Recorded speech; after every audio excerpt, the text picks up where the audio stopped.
नमस्कार, fish fry recipe पाहूया. चला, मासे स्वच्छ धुवून आपण प्रथम लिंबू पाणी, मीठ, हळद, आलं लसूण पेस्ट छान लावून चोळून घ्यायचं आहे.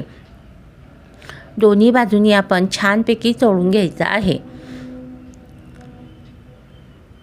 आता आपण एक बाउल घ्यायचा, त्यामध्ये मिरची पावडर, जिरे पावडर, धने पावडर, गरम मसाला आणि थोडंसं पाणी घालून छानपैकी हे मिक्स करायचं आणि सर्व माशांना दोन्ही बाजूनी चोळून लावायचं आहे आणि 15 मिनटं मॅरिनेटसाठी ठेवून द्यायचं आहे.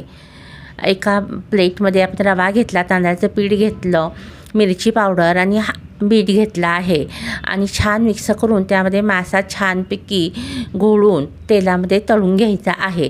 एक रवा लावून आपण फिश फ्राय तळून घेतला आहे आणि एक तसाच फिश फ्राय तळलेला आहे. दोन्ही फिश फ्राय छान लागतात. ट्राय करा.